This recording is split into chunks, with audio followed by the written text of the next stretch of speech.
de dimanche en dimanche, nous nous approchons de la fin de l'année liturgique.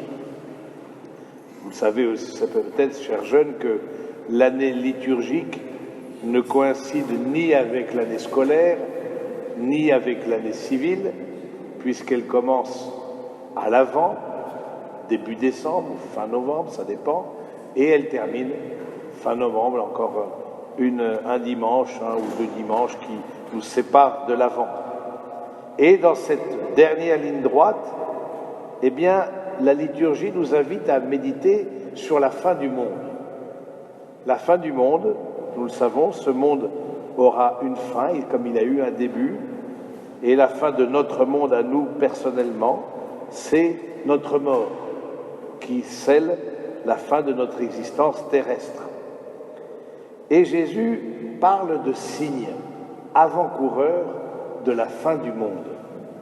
Et c'est sur la question des signes que j'aimerais méditer avec vous. Qu'est-ce qu'un signe ? En 2015, l'évêque Oscar Romero a été béatifié. C'est un évêque qui a été assassiné en pleine messe en 1980, un évêque défenseur des pauvres, un évêque qui est du Salvador, Amérique centrale. Et lors de sa messe de béatification, il y a eu un arc-en-ciel dans le ciel. Un arc-en-ciel s'est formé. Et ceux qui étaient dans la célébration ont dit « c'est un signe, c'est un signe de Dieu ». Vous le savez, l'arc-en-ciel, déjà dans la Bible, est le signe de l'alliance. Mais là, juste au moment de la messe, pour cet homme-là qui a représenté beaucoup pour son pays et a pris la défense des plus fragiles, ceux qui étaient présents ont dit « Dieu parle par cet arc-en-ciel ».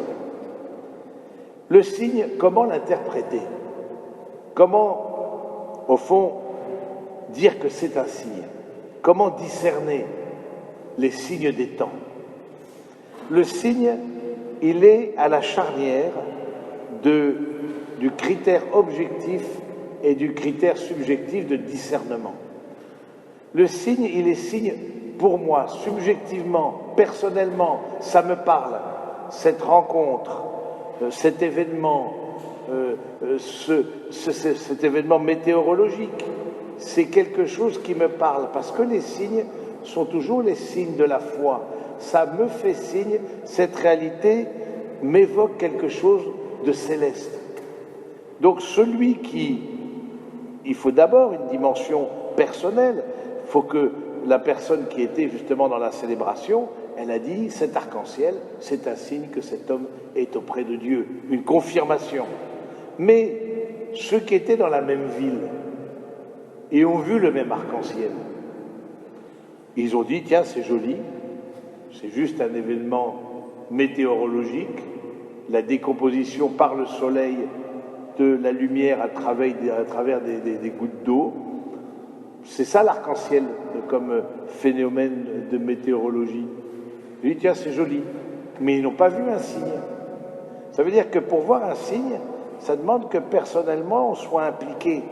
Personnellement, on découvre que cette réalité-là, elle vienne confirmer ce que j'avais pressenti et la grâce que Dieu m'avait faite. Mais c'est à la charnière, je vous ai dit, du subjectif et de l'objectif. Pour que ce soit un signe, il faut aussi que ce soit objectivé, validé extérieurement. Parce que beaucoup de gens voient des signes, par exemple, pour ne pas mettre tous leurs revenus sur la déclaration d'impôt. Là, on peut avoir énormément de signes, mais je ne suis pas sûr que l'inspecteur des impôts valide avec vous ces signes. Et donc, il faut que ce soit validé. De même, au plan spirituel, beaucoup disent « mais ça, c'est un signe de ceci, c'est un signe de cela. » Mais oui, voilà. Ils courent de ci, de là, sans avoir une vraie connaissance, au fond, du discernement. Et pour pouvoir discerner les signes, c'est important d'être accompagné. Accompagné par un aîné dans la foi, comme vous l'êtes, cher confirmant, lors de cette retraite. Vous êtes accompagné par vos aînés dans la foi, qui vous aide aussi à discerner les signes du Seigneur, qui dit oui, là, peut-être, c'est vrai. Le signe, c'est Dieu qui agit dans l'histoire. C'est ça que ça veut dire. Dieu qui, sous des formes qui sont accessibles à nos cinq sens, eh bien, vient agir dans l'histoire, nous toucher et éveiller quelque chose en nous, nous encourager dans la foi. Alors, nous ne sommes pas à la recherche de miraculeux ou de choses qui seraient absolument extraordinaires, non. Bien souvent, c'est des choses toutes simples qui nous parlent. Et donc, cette réalité de que Dieu vient nous donner, eh bien, à travers le signe, eh bien, elle est là, elle est présente.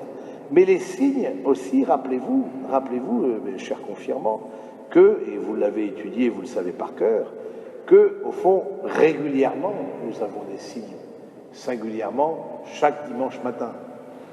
C'est-à-dire que l'Eucharistie, les sacrements, sont des signes visibles. C'est ça même, c'est même la définition d'un sacrement.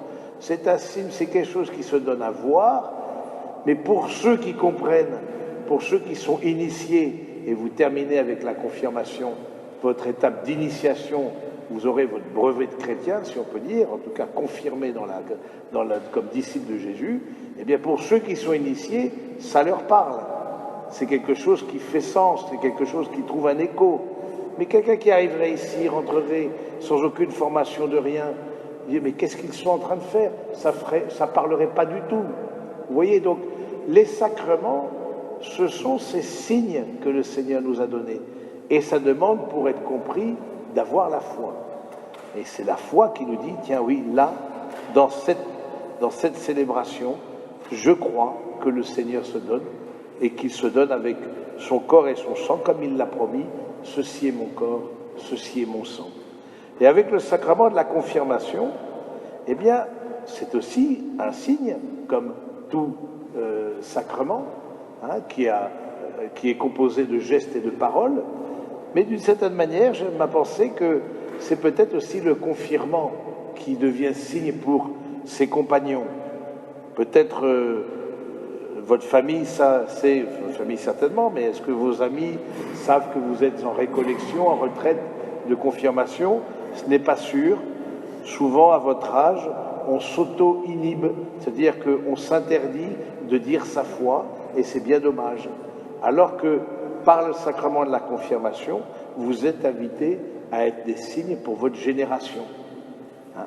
Mais le signe, il a toujours quelque chose de caché. Il faut le découvrir. C'est comme un trésor caché. Vous vous rappelez quand Jésus disait « Cette génération demande des signes », il leur sera donné celui de Jonas. Vous vous souvenez, Jonas qui était avalé par le monstre marin, c'est-à-dire quelque chose et le troisième jour a été recraché sur le rivage. Voilà, c'est quelque chose de caché dans le signe. Et donc si vous dites, par le sacrement du baptême, et singulièrement celui de la confirmation, je deviens aussi un signe visible de la présence de Dieu parmi ma génération, parmi ceux qui m'entourent. Alors, comment être signe? C'est ça la question. En vivant l'Évangile, en vivant le pardon, en vivant l'amour jusqu'au bout, en vivant la miséricorde, l'attention, la compassion, voilà, tout ce qui nous est donné dans l'Évangile.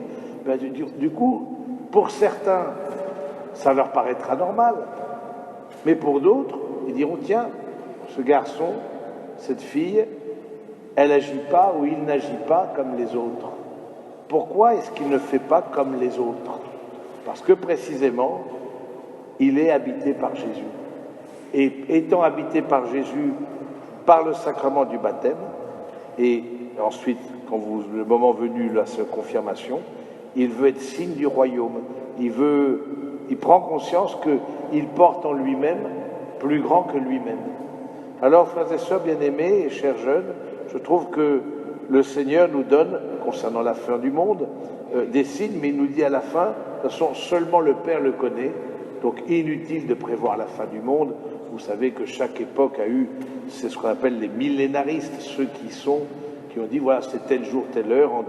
La dernière prédiction en date, c'était le 21 décembre 2012, mais c'est passé, et semble-t-il, notre monde subsiste toujours. Il ne va pas forcément très bien, mais il est encore sur pied, donc ce n'était pas la bonne date.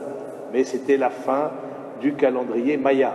Voilà. Bon, voilà. Donc, comme seulement le Père le connaît, et non pas les Mayas, semble-t-il, du coup, il n'est rien advenu le 21 décembre 2012.